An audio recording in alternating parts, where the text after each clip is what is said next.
to that, for those of you watching on YouTube, please subscribe to the channel, like the video, drop your comments down below, share it if you can. For those listening on Spotify, Apple, or any other podcasting platform, please follow. Give us a 5-star review. All of that stuff helps with the algorithms and helps grow the podcast. All right, let's wrap up the United segment. Let's go on to the Arsenal-Everton game. 0-0, ball draw.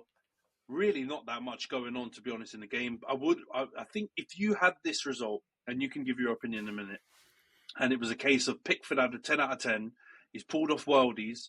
First of all, I think we'd all be shocked, right? Because I don't think we really rate Pickford that much. But second of all, we'd be like, fair enough. You've peppered them, absolutely salt and peppered them, but you couldn't get through. Goalie's had an unbelievable game. But I don't think that was the case. Like, I know there were some last-ditch blocks and stuff. Odegaard, I think, was pretty bad in this game, right? In terms of his like clinical nature, you'd expect better from him. And then second half, I think there were a few saves. I think that one from Saka was really good down low. I think that would be a goal in most scenarios, but Pickford somehow pulls out of his. Ends up being 0-0. Classic AFTV and chill was consumed afterwards. People talking about shooting Arteta and all kinds of craziness. And I like Lee Judges generally, but he's kettled. He's lost his head then. But I do think you had some decent performance. I think your defence was good.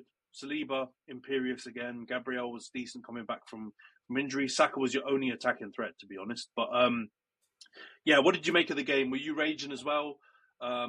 You kind of alluded to the fact that you thought, maybe you were better than Everton, you deserved to get the win. Is that how you feel, or do you think a draw was a fair result? Both teams were terrible, but I definitely think if you have to choose one of the two teams to win and the draw did not exist, we would deserve the win, right? Points win. And I say that, and I don't even think it would be a split decision. It would be a stinky, boring, unanimous decision that Arsenal would have won, right? Because I'm not going to turn into this Man City Don where I'm like, oh, we had more possession though. We had possession and did nothing with it, right? It's the same stuff that I've said about Man City all the time. What does the possession matter if you do nothing with it in the end? And that was it. What's the point of having 80% or 77% possession if you have like 1 XG of just stinky chances and you have 13 shots and every single one of them is a stinker? What's the point? Right, if you have 80% of the ball and then just shoot from 30 yards out every 5 seconds, right, and just build your XG up that way, like it makes no difference. You may as well have just hoofed it and had 0% possession the whole game because it made no difference to the outcome. And so my major issue with that match is we were stinking it on the final ball and the penultimate ball, the one leading up to that, and that's where Odegaard was stinking because that's where he really shows up, right? He's the one. Before the final ball, he plays it to Saka, he plays it to someone, he plays it to whoever, opens things up a bit. He didn't do it. He was stinking it up there. And then on the final ball, again, what have I got to say about Martinelli, Havertz? Like, these Dons are not final ball Dons. Right? They've got other things to them. Right? Martinelli, again, I'm not going to go ham on him because you know that I like him. He's a young player. I've got belief. I've got faith in him. I think he can turn it around. But my man, you've got to learn something. Like, I need to see some progress.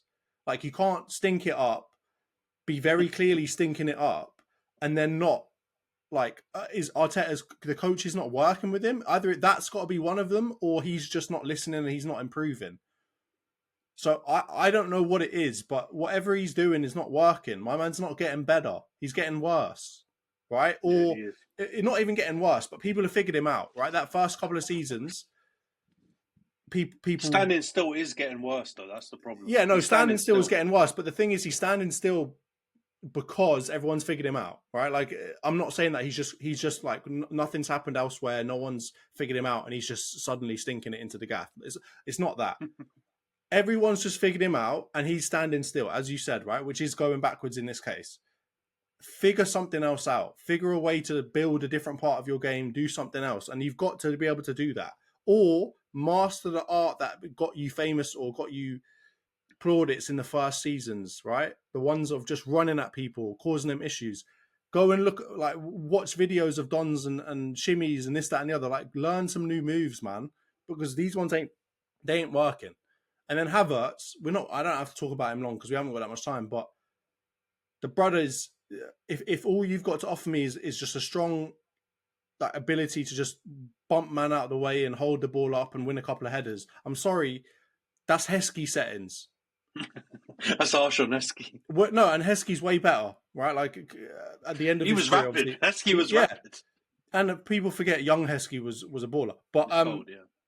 Like yeah, if that's what you're offering me, what do I need that for? Like I'm not out here looking for Ricky Lambert or whatever. Like I need someone that can actually finish the ball. So Kai Lambert is class. Kai Lambert, that's what we're gonna have to get to at a certain point because he's stinking it up. So yeah, I think from that point of view, like that final ball was horrible, and yeah, we didn't like. Oh. I'm so angry at us. I almost feel like we deserve nothing from that, or we deserve 1 point from that because that was so poor. But at the same time, obviously, I'm like, oh, I want to keep an eye and try and catch up on Chelsea and Liverpool, and then I'm like, why can't we put one of these away, right? Like we made one big chance the entire game, and we had 12 shots and 80% possession against Everton. It's not like we're doing this against the best low blocking team ever. I know they've got Sean Dyche, and I know Sean Dyche has done us over a couple of times, but my God, how can we not create Everton more big chances, man? Everton away, if this kind of result happens, I think people would be angry, right, if you're a Big Six team. But I think there's a bit of understanding, a bit of acknowledgement that if you play them at their stadium and they do the Dyche ball tactics, you can get sucked into like a slog fest and a battle without really wanting to. But at home, you know, North London forever and all that kind of stuff, you set the atmosphere, you do everything. There's got to be a way you can avoid it becoming like a corner off and making it like a game that they want. And I think you just didn't, man. You fell right into their hands, and your creative players didn't create enough, which is weird. Because, you know, initially when Odegaard came back, he came back with a bang. Like he was like almost like he didn't, you know, miss any games. He was almost creative out of the box, but he's kind of had the odd game, which is fair. Everyone has them, you know, even the top players have them. But this one was not good. He was smelly. But I do think I understand where you're coming from because I like Martinelli as well. But at some point, Arteta's been ruthless with a lot of positions in your team. At the time, even some Arsenal fans have said, maybe slightly unfairly, or it seemed like, oh, shoot, that's really ruthless, right? Players that have played all right. And I would say at least players that are playing better than Martinelli is now. So surely at some point, you know, the time is going to run out for Martinelli being the first choice left winger and Arteta is going to look to replace. Because I do agree with you.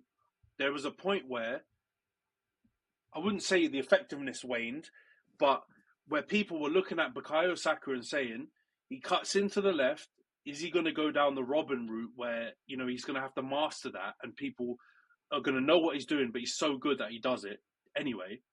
Or is he going to, like, cut on the right, develop his right foot, develop other things?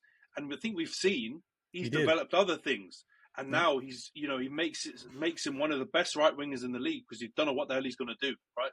Of course, he cuts in most of the time, but he's very he enough. Can do as well. So if you push him down the line, he might smash one top exactly corner. Roof it with his right foot or whatever, right? Or, you know, he's developed, and I think Martinelli just hasn't.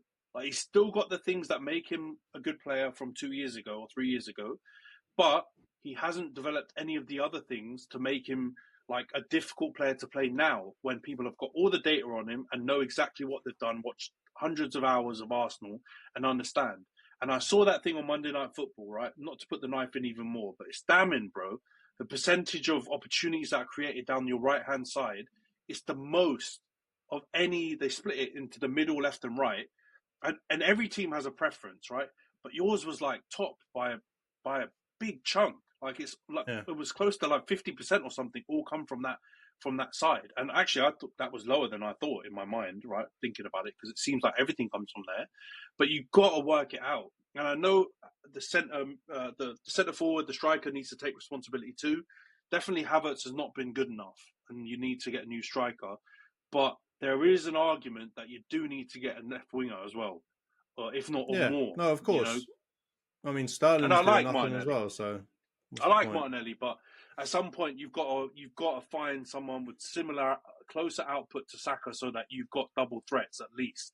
Because if you want to reach that title-winning level, like, for example, I don't hate using Liverpool in a positive way, but that Liverpool team that won, Bobby Firmino gets lauded like he did more than he did, in my opinion, right? I think he was a good player, but I think you've got the players that can imitate kind of what he does if they're firing. I do think, you know, Havertz might not be as good, and Liverpool fans might come for me on him. But you need the Sadio Mane on the left-hand side. But you need the Mane and the Salah. Yeah. And Mane was close to Salah, if not better than Salah at points. And right now, you've just got the figurative Salah. You haven't got the Mane. And you've got to do it if you want to succeed. So, yeah, you'll have these games if not, man, because it's too much pressure on Bukayo. And he's a star boy, but he's not a miracle worker all the time, right?